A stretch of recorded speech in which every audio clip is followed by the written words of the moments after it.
But yeah, we're going to continue our series today, The Reasons for God, and we're going to talk about the knowledge of God today. So again, we're going to take a little bit of a different look at yet another proof, another reason that we can really believe that God is there, that God does exist. And we're going to, I think today we're going to look at a story that many of you have read probably a million times. It's probably one of the first stories I ever read when I was in church, when I was a kid. The story of the Good Samaritan. We're going to look at that today. But we're going to look at it in a very different way. We're going to look at it in a little bit different angle today. So I'm excited about that. That'll be in Luke chapter 10. But one time there was a little boy, two little boys actually, that were sitting down at the dinner table with their dad. And he was making pancakes. One little boy was about 3 years old. The other one was about 5 years old. And his dad's making the pancakes. They're both arguing with one another. You know, they're both arguing with one another saying, hey, I want to get the first pancake. You know, I want it. And I know, I remember doing that when I was a kid. I want the first this, you know. And so they argued there. And you know, finally, Dad, he kind of interjected himself in the conversation. And he's like, now, boys, what do you think Jesus wants you to do? Because if Jesus was here, what he would do is he would have you say to your brother, hey, you have it. You have the first one. You know, give up your rights. You have the first pancake. So after a couple of moments of silence, the two little boys looked at each other, and the oldest boy that was 5 years old looked at the 3-year-old and said, hey, why don't you be Jesus? Yeah, I like that story. I've heard that story several times because you know, when it comes to doing what's right or wrong, the thing is that we can sometimes get bogged down in whether or not we're going to wait for the other person to take that first step, you know, to be Jesus. And sometimes we prefer for somebody else to be Jesus rather than us. And today we're going to talk about right or wrong, and how right or wrong, I'm going to show you today, I think, and the Word's going to show us today, that what is right and wrong is something that has been built in us by God. And I think that is one true, strong argument when it comes to proving the existence of God. And not only his existence, but even his interaction with us in life. The idea that there is within us this intrinsic idea that there is right or wrong. But the problem we run into, and I think most people in our culture today would agree that there is such thing as right or wrong, but where the argument comes in is what is right or wrong. Because there's a lot of different opinions out there. There's a lot of different ideas that are out there about what is right or wrong. Because the fact is a lot of people in our culture today, they want to say that morality is something that is determined by the culture. What we do is we decide for ourselves what is right or wrong. Yeah. Some people would even say that it has something to do with your family. There's this argument that's out there now that talks about how, well, because you were raised in a certain family in a certain area, that is what trains you to believe what is right or wrong. And so depending on where you're at, that it affects what you think about morality. And so the idea is that this idea, and I've shared this before, it's called relativism, where everyone can just kind of decide what they think is right or wrong for themselves. And we see this happening all around the world. We see this especially happening in our nation. But what is ironic to me, and I think as we get into this we'll see, is that this argument just doesn't stand up. Because when we dig down deep, when we get through some of the muck of our philosophies that are affecting us, the fact is that each and every one of us, we believe that there is a right and wrong. That there are certain rights, certain truths that we all believe is right that has been put in us by God. I believe been put in us by God, been put in us by a creator. But here's the thing. If we get into the idea that everybody gets to decide what is right and wrong, then if you believe somebody is wrong, you are wrong yourself. So in other words, you're not allowed to make judgment calls. This whole argument kind of eats itself because you're not supposed to make judgment calls of other people, because if you do, then you're doing something that is wrong. For instance, let me throw this one out. In our country today, we have a very strong basis both within our law and our culture about women's rights. Women's rights are important. We believe in equality. Our country continues to fight for that. Sometimes we do good, sometimes we don't. We believe that that is a very important core value in our culture, in our society, in our country today. Let me take you about 4,000 or 5,000 miles off to the east, into the Middle East, into places like Saudi Arabia. You go into places like Saudi Arabia, women's rights, women were just allowed to drive last year. And even that is very limited. Now here's the thing, if I were to take people in our culture today and say, well, we're not supposed to judge other people, so then does that mean I'm not supposed to judge women's rights in Saudi Arabia, that that's their culture and what they're doing is okay? We see such horrendous things that's happening over there, and if we take this idea that right or wrong is something that people can establish and choose for themselves, then that means anything can go. So that means it's okay for them in Saudi Arabia to treat women poorly. In our own country, or in countries that are over there, we see a lot of other things that happen. We see people that are murdered because they believe in a different religion.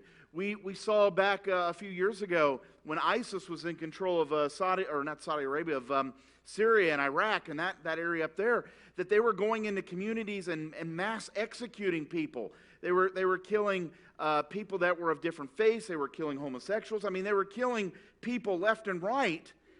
And yet, if we truly want to take the argument that we have that people can decide what they want for themselves, then I think the problem then becomes, how can you truly then say to people like that what they're doing is wrong if you believe that anything can go? See, this whole argument is a weak one. And I really want you to think about that today. And I really want our teenagers and our young adults to think about this, because for many of you, you're being taught in our schools and our universities, through your television shows, radio, music, that everybody can just decide what they want to decide. And that is a dangerous thing, because if we all decide what we want to decide, we're going to have a world full of anarchy and chaos, and a world that really, I believe, is unkind to one another. There has to be a set standard. And honestly, I think we all know that.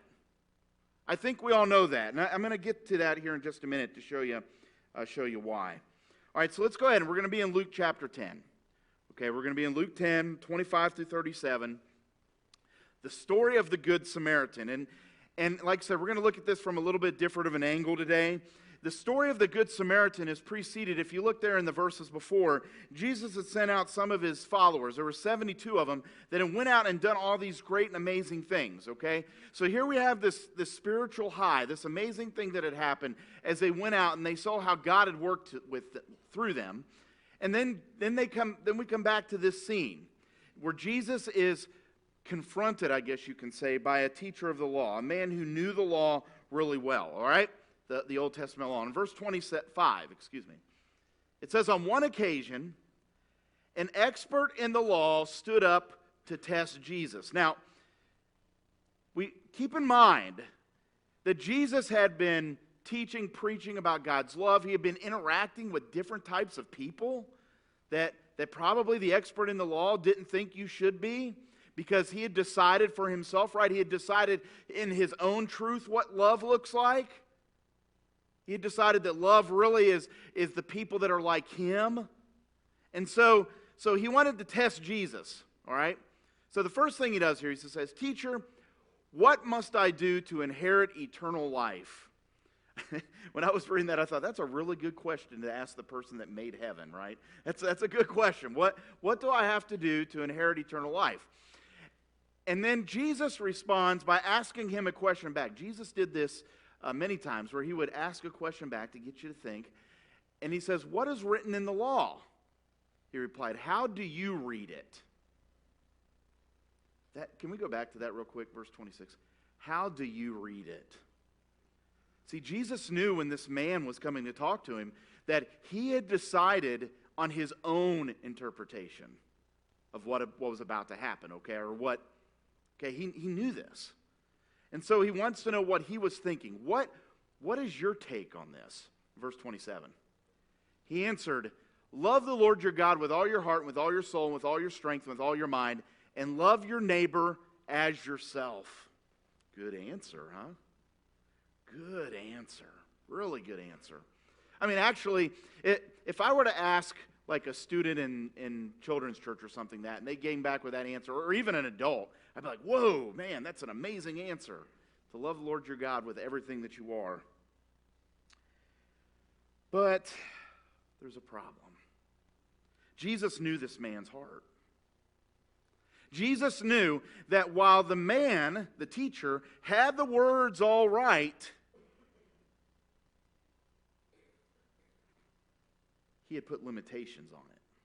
That's why he goes a little bit further here in this parable, because then he goes into a story here. Jesus answered him. He said, "You've answered correctly. Do this and you will live," in verse 29. But he wanted to justify himself. So again, the teacher, he's like, okay, he asked Jesus, "Who is my neighbor?" See, he was hoping that Jesus was going to give him an out. He was hoping that Jesus would say, yeah, you're supposed to love people and love the Lord. Yeah, love the Lord your God, but you're supposed to love others, but just this group. In other words, you know what he wanted to do? He wanted to choose his own morality. He wanted to choose for himself what was right or wrong. And you know what happens when we start choosing things for ourselves? We get our selfishness wrapped up in it. We get our prejudices wrapped up into it.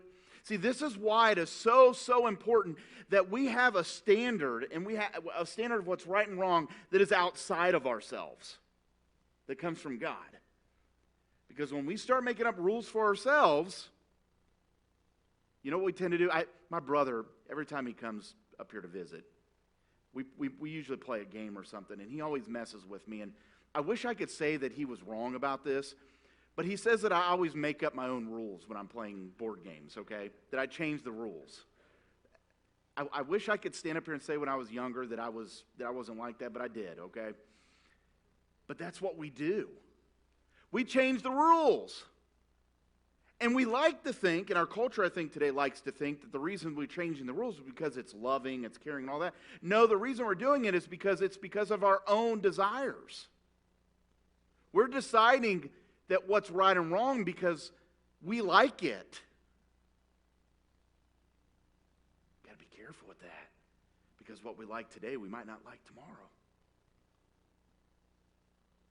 Got to be real careful, and that's what this man here is doing. He's saying, okay, Jesus, who's my neighbor? I mean, this should have been an easy one. I mean, Jesus said, love the Lord your God with all your heart, mind, soul, and strength, and love others like you love yourself. Did Jesus say, like your family like you love yourself? Or like this group of people like? No, he said, love others like you're like yourself. But here this man wants to decide who it is, who he is to love, what is right and wrong? What is right for him? Okay, now let's go on here. Jesus goes into the story. In reply, Jesus said, a man was going down from Jerusalem to Jericho when he was attacked by robbers. And they stripped him of his clothes, and they beat him and went away, leaving him half dead. And a priest happened to be going. Actually, let me go back. Let me go back here. I'm going to stop in verse 30. Because this verse... This verse in and of itself's got a lot, all right? So, when we look at this, we meet some robbers. Obviously, these robbers have a different moral code than most people, right? They thought it was okay for them to beat this man and take what he had. So Jesus here is trying to point out, here a man is going down from Jerusalem to Jericho when he was attacked by robbers. They took everything, even his clothing, beat him, and they left him dead. So they took away what he had, and they almost took away his life. These men had a very different moral code. What they did was they sought, it's kind of, if you think about it, it's kind of a survival of the fittest thing. It's the strong versus the weak that's happening here. These men, they come in numbers. He doesn't say he was attacked by robbers. We don't know exactly how many. But they came and they beat up this one man. And they had a very different moral code. Now, if we were to hear this today, let's say we heard about somebody walking down Main Street and they were beat up by 3 robbers, what would be your reaction when you hear that? You would be like, oh, that's bad. I can't believe that happened. The reaction was the same back then, even for the teacher of the law who heard this. I mean, his reaction was the same. It's like, how could somebody have a moral code that would be like that, where they would want to beat up somebody, rob them, and leave them almost dead? And here's my point.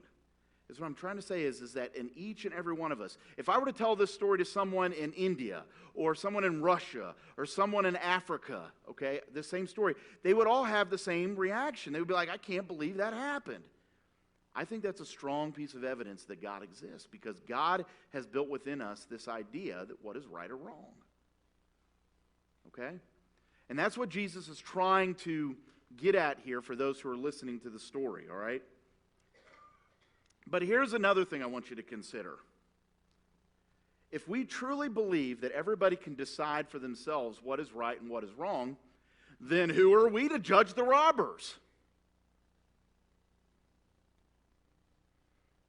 Maybe to them, beating up someone and leaving them dead is perfectly fine. Right? Now, all of you in here, you're probably thinking, Danny, that's stupid. That's my point. Is that within each of us, God has built some kind of a code.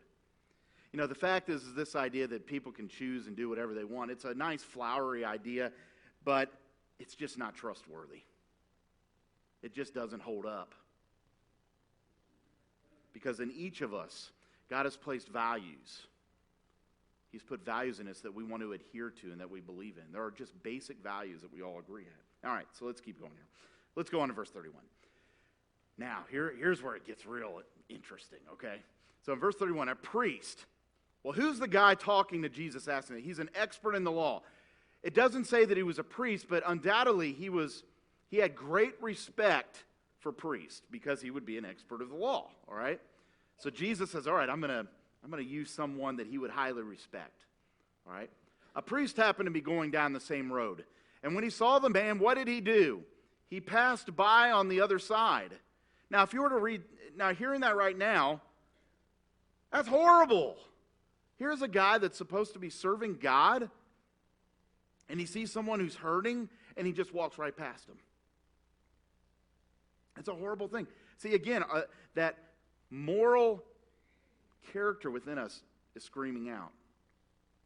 So the priest. And then look, then Jesus uses maybe the second, or one of the top 5, let's say, groups of people that were highly respected within Jewish culture, a Levite. And when he came to the place and saw this man who was beaten and naked, he passed by on the other side. He didn't even ask him. He didn't even say, hey, are you doing okay? Can I get you some help? No, he just went right on by. Now, undoubtedly, these two examples are pretty extreme. Because it's hard for me to believe, probably hard for you to believe, that this would really happen in true life. But what Jesus here is trying to show this man is that he's doing the same thing. When he's making up rules about who he will love and respect, he's making up his own right and wrong. It's like he's walking on the other side of the road. It's a dangerous thing. Verse 33. But a Samaritan, and you guys probably know this, so I'm not going to labor on this a whole lot, but Samaritans were, the Jews considered Samaritans even worse than like non-Jews, because they were half Jews. And they had mixed in with other racial groups, so they couldn't stand them.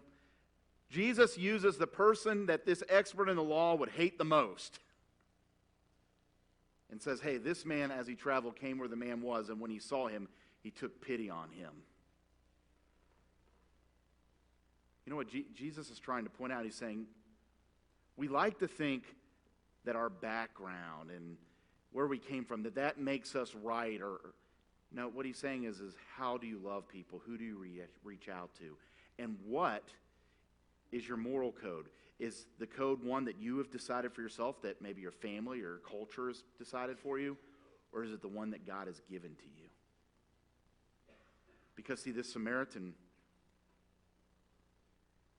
he was following the code that God had put within his heart. He knew that it was the right thing to do to help this man.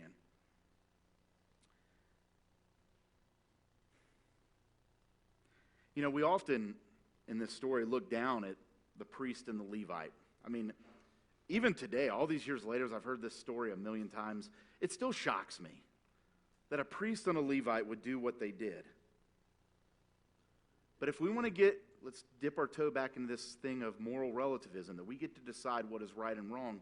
Who are we to say that the priest and the Levite are wrong? Maybe it was okay for them to ignore this guy. Again, that doesn't make sense.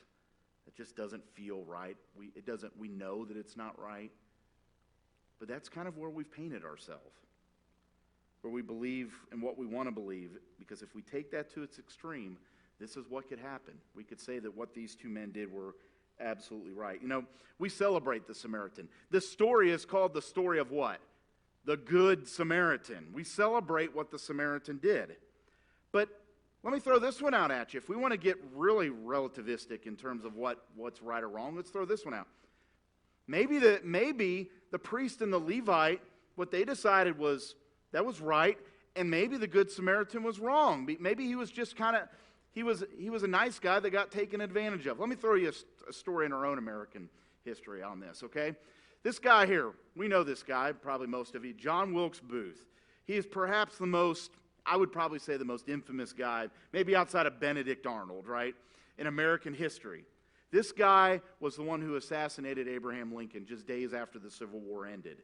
He killed him in Ford's Theater there in Washington, D.C., and after he shot, and Abraham Lincoln later died, after he shot him, he ran from the theater, and when he got out, he jumped off of a balcony down onto the stage, where most historians think he broke his leg at that time, because there's some eyewitnesses that said he was kind of limping when he was trying to get outside and he got on a horse, okay?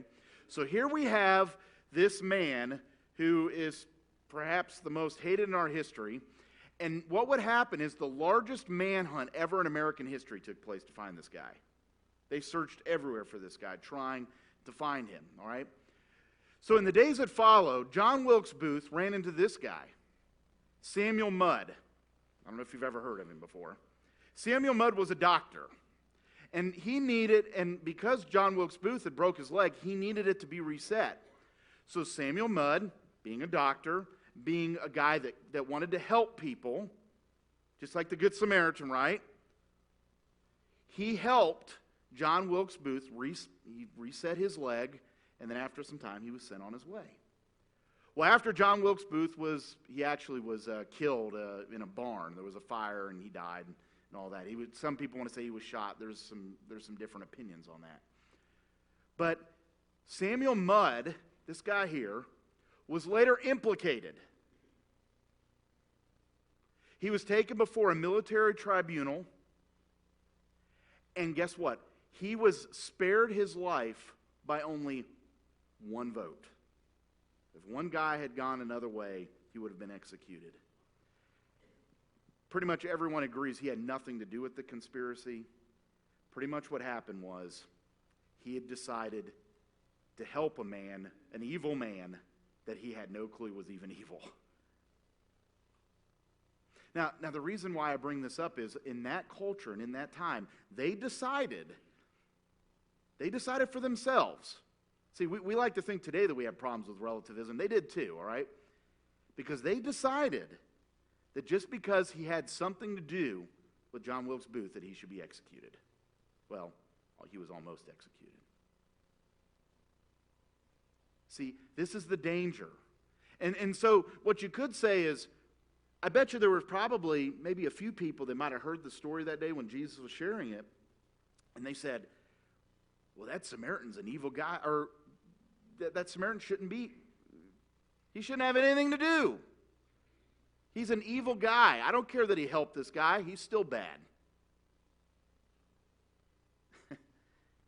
See, this is the problem that confronts us, is when we decide what is right and what is wrong. Now, getting back there into, actually, let's go back to the verse again, all right? Can we go back to verse 31? All right, so he passed by the Samaritan as he traveled, same road, and when he saw the man, he passed by on the other side, and the Levite, when he came to the place, saw him, passed by on the other side. But a Samaritan, as he traveled, came where the man was, and when he saw him, he took pity on him.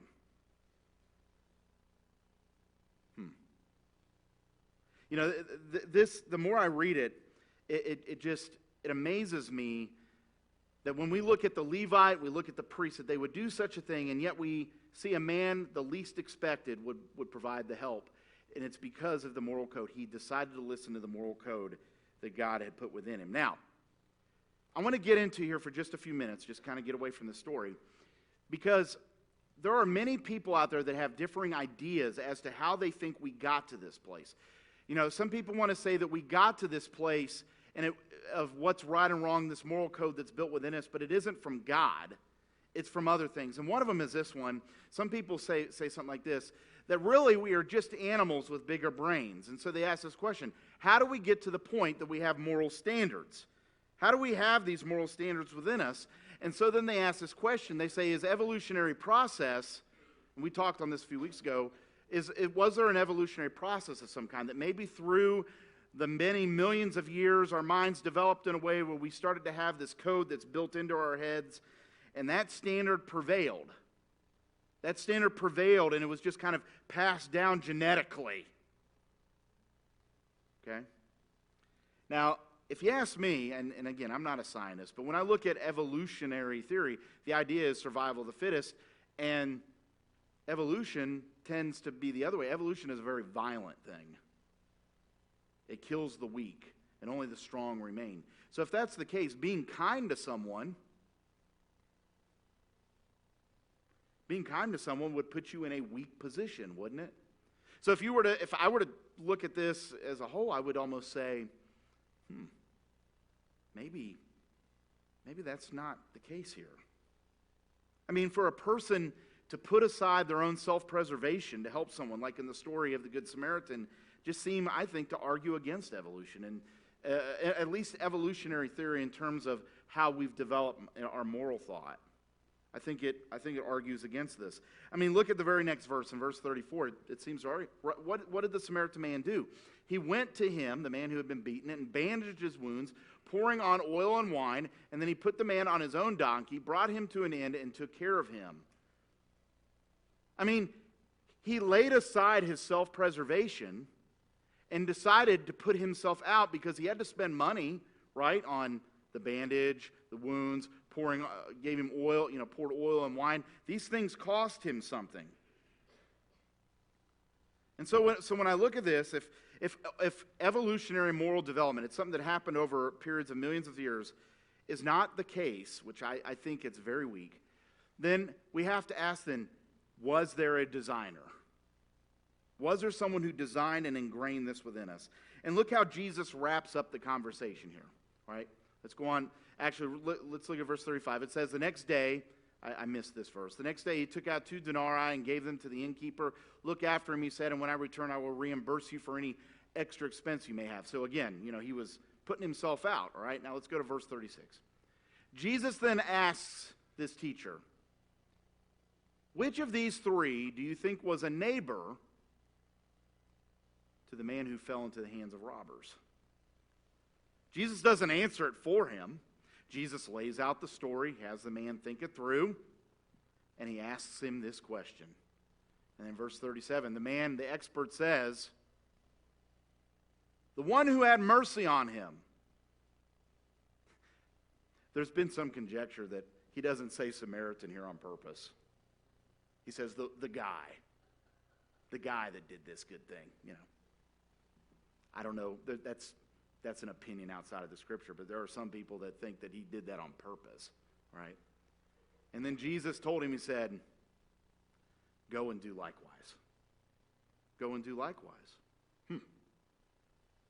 The teacher here, he was forced to admit that the person he despised the most was the best of humanity with the right moral code.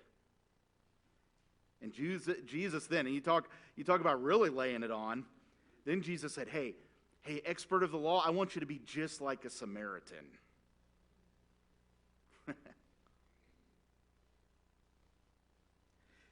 You know what? There's something else here, though, that I've never caught on to before, though, when I was preparing for this. You know what Jesus is doing here with this man? Jesus here is not teaching the expert in the law something new. What he's doing as he's reminding him of something that's already there. I mean, what this man heard about loving others and loving God, this wasn't new. I mean, he told Jesus himself. But what had happened was his practical outtake from this teaching had gotten skewed, had gotten all screwed up. And he had limited it only to certain people. And what Jesus here is, he's trying to recenter him.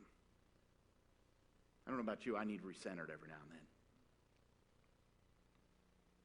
Sometimes I'll go this way, sometimes I'll go that way, and I start making up what I think's right, what I think's wrong, and it's because it suits me well, right? I make right and wrong for myself because then it's easier for me to make up the rules and to judge and say who's good and who's bad. But unfortunately today, what has happened is so many have done exactly what this teacher in the law has done, both inside the church and outside the church. We've decided to make up our own rules and our own standards and not stuck to the Word.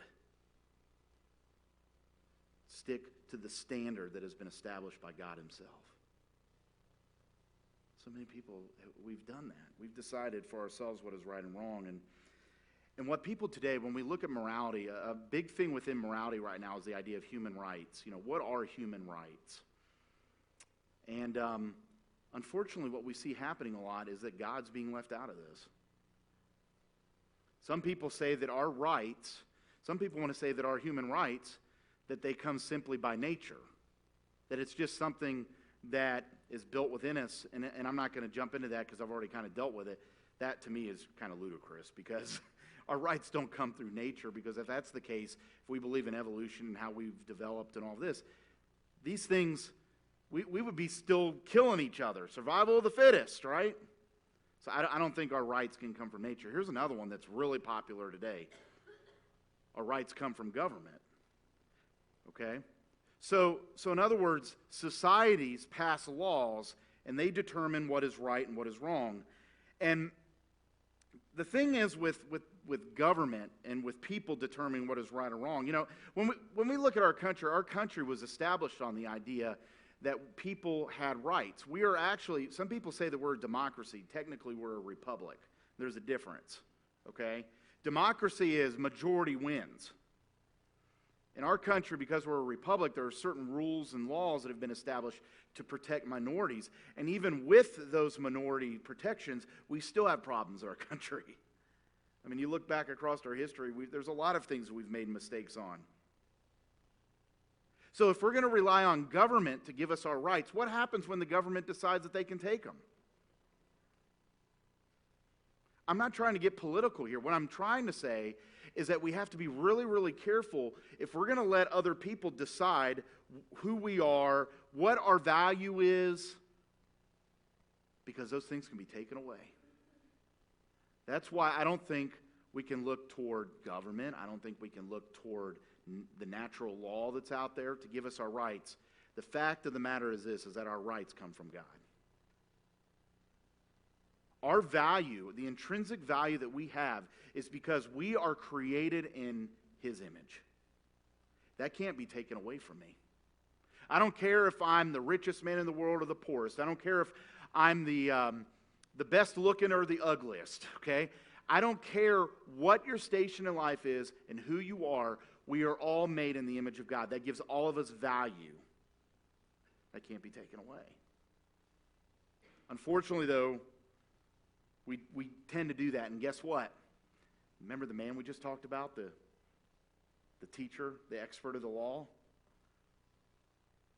He had taken away the value of the Samaritan man. Taken away the value. And that's a very dangerous thing for us to do today, because even in the church, we can do that. Maybe there's certain people groups we don't agree with their lifestyles. Let me tell you this. The Bible may not agree with certain lifestyles or certain ideas or certain beliefs, but that gives us zero room to disrespect them as humans who are loved by God and made in the image of God. You know what? We can disagree, but do not, The scriptures, Jesus here I think is very clear. Do not strip a person of their humanity just because they're different than you. Because when you do that, you're no different than this expert of the law. What's happened is you have decided what is right and what is wrong for yourself. Jesus here is clear. Even people that are different than you have to love them. You have to love them. Man, that's a hard one because there's probably some people right now you can't stand. I don't know, maybe they're in your family. I don't know, your workplace, wherever. I don't know, but really, we got to do that? Yeah, you have to do that because if you don't, you're stripping them of their humanity. And you are making up your own moral code. And deep down inside, let's be honest, you know. There's been people that I've been upset with or whatever, and deep down inside, God just keeps saying, you need to forgive them. You need to do this. You need to do... I know. Because we have to remember our rights come from God. And the reason why we have to remember our rights come from God is this. Do any of you remember when you were kids, maybe you were playing on the playground or something, and maybe you were playing kickball, and this kid would say what the rules are for the game, and then this kid over here would say what the rules are. So you had all these different rules, and then somebody would say, well, no, this is the way that you're supposed to do it. And then I can remember saying this as a kid. I would say, well, says who? On what authority do you base that we should listen to your rules? Right? It's no different today. We like to think that we grow up and we get big, but we still have the same arguments, just over maybe bigger things. But says who? See, this is the problem. If I base what is right and wrong off of what a person or a culture or society says, then who's to say that this society over there, this other society, and this other person, this other culture can't say something different? Says who? Who has the authority? That's why we have to have the standard, and we have to look to God's word. There has to be that central standard, that central authority as to what is right and what is wrong. There's this guy here. I like this guy. I like the haircut, and yeah, I like that, all right? This guy, Arthur Leff, he says this: either God exists or he does not, but if he does not, nothing and no one can take his place. This man's an atheist. He was, as you could probably tell, he was back in the 50s, 60s, but he's passed away some time ago. But he was an atheist, but even he was forced to admit that morality and what is right and what is wrong is not something that is determined by us. Only God can determine that one authority, that one right or wrong. And we've got to be really, really careful. And another thing here too today is that you can know that God exists because of your desire for purpose. We all have a desire to be purposeful. And whether you're an atheist, you're a Muslim, a Christian, whatever it is, we all want purpose. And part of that purpose is to do what is right. I think for most of us, there are some, but most of us, we want to do what is right. But if there is no God, then why would right even need to exist? Why would it even need to exist? Because, see, the innate sense of purpose in our lives, I believe, could not have been developed by accident. We don't have purpose just because the fact is a purpose cannot come from an accident. If this all just happened by accident, then where would we have ever gained the idea that we need to have purpose? I believe it's because God has built that within us, to have purpose. And so today, I'm going to wrap it up here. Okay? 2 choices you've got, I think, in this whole thing. One choice is this: you can just avoid thinking about it. You could just decide today, you know what, I'm not going to think about right or wrong. I'm just going to decide it for myself. I'm not going to think about how ludicrous the whole idea is that everybody gets to determine their own right or wrong. I'm just not going to think about it. I believe there's a lot of this going on today. I think a lot of people have philosophical ideas and they haven't really thought it through. That's one decision you can make. Or the other one today is this one: you could recognize God's place. You could recognize that indeed God has created you with a sense of what is right and what is wrong, and that He has put within you a purpose to get things done. Because that's who He is, and that's what He wants for you. You need to realize maybe today that the brutality of this world is not the natural order that God intended. We talk about survival of the fittest. Well, it sure doesn't seem like that's what happens when we look up to people. We don't look up to people who are the survival of the fittest type. We look up to people who lay down their life to serve and sacrifice themselves for others. I think that's something that only God could only put within us. So today, I just want to challenge you. I want to encourage you to think through this a little bit. Maybe when you're talking with someone and they say, well, that's good for you. And then maybe you just ask them that playground question. Say, says who? Because I think a lot of people don't have a good answer to that, but we do. As Jesus followers, we have the Word. We have a standard that we can all look to today and say, this is what God wants us to do.